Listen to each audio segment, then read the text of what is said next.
రాజకీయం ఎట్లుంటదబ్బా? నువ్వు ఒక్కటంటే నేను పదంట, నువ్వు పదంటే నేను నూరంట. రాన్రి చూసుకుందాం మీ పతాపమో మా పతాపమో. అబ్బో, నువ్వు పెద్ద సొక్కమైన లీడర్ అయినట్టు నన్ను అంటున్నావు. నీ ఏషాలు నాకు తెలివయ్యా. పలానా ప్రాజెక్టులా ఎంత కమిషన్ గుంజినవో బయట ఏమంటావా? నువ్వేమన్నా తక్కువనా? గాళ్ళ కాడ ఎంత పర్సంటేజ్ తీసుకున్నావో మొత్తం నాకు ఎరికేతి అని పారార్చుకుంటుంటారు ఏ పార్టీ లీడర్లైనా. మరి గీళ్ళేంది సెల్ ఫోన్ సైలెంట్లో పెట్టినట్టే సప్పుడు లేదు.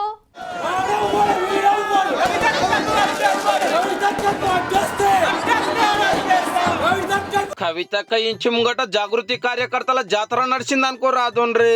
తెలంగాణ వచ్చినాక ఉద్యమకారులకు జరిగిన నష్టము అక్కకైన కష్టం చెప్పుకుంటా నిన్న శాసన మండలిలో ఏడ్చింది కదా.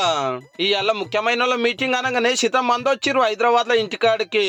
పక్కకున్న ఆఫీస్ లో పొంటెల కమానం చర్చలు చేసి పార్టీ పెట్టవలసిందేనని డిసైడ్ చేసింది. 3 ఏళ్లకు వచ్చే అసెంబ్లీ ఎలక్షన్ లో పక్కా పోటీ చేస్తుందట అక్కోళ్ళ పార్టీ. వచ్చే నెలలో 16 తారీఖు నాడో 20 తారీఖు నాడో మంచిర్యాలలో పెద్ద మీటింగ్ పెడతారట. అప్పట్లో సింగరేణి కార్మికుల సంఘం లీడర్ గా పనిచేసింది కాబట్టి ఈ ఏరియాలకెళ్లే ఎమ్మెల్యేగా పోటీ చేస్తుందనే ప్రచారం నడుస్తుంది. ఖుద్దు మండలిలో నిన్న అంతగానం మాట్లాడినా గులాబీ లీడర్ అంతా గప్చూపు. చిన్నోళ్ళు ఒకరిద్దరు తప్పితే మెయిన్ లీడర్ సప్పుడే లేదు. జనగామలో రామన్న, సిద్దిపేటలో హరీష్ అన్న సర్పంచులకు సన్మానం కార్యం పెట్టుకొని సర్కార్ నడుచుకున్నారు. కానీ ఈ మేడం గురించి ఒక్క మాట మాట్లాడుతూ శాసనసభలో మాట్లాడదామంటే అది గౌరవ సభ లెక్క లేదు, కౌరవ సభ లెక్క ఉన్నది. కేసీఆర్ గారి గురించి అసెంబ్లీకి రా అంటే ఆయన గిన్న వస్తే గుండాకి అక్కనే వస్తాడు ఆయన పొట్టోడు. మా రంగనాయక సాగర్ కాలువల సిద్దిపేటలో 80,000 ఎకరాల పంటకు నీళ్లు వస్తున్నాయే, అది కాళేశ్వరం నీళ్లు కాకపోతే గాలికి వచ్చినాయా? ఆకాశంలోకి రేవంత్ రెడ్డి పోతుండా? ఉద్యమకారుల గోస వచ్చుకున్నారు, ద్రోవులతోటి పార్టీని నింపిరు. అంబేద్కర్ బొమ్మ కాంచెల్లి అమర్ల బంగ్లా దాకా అవినీతి చేసిండ్రు.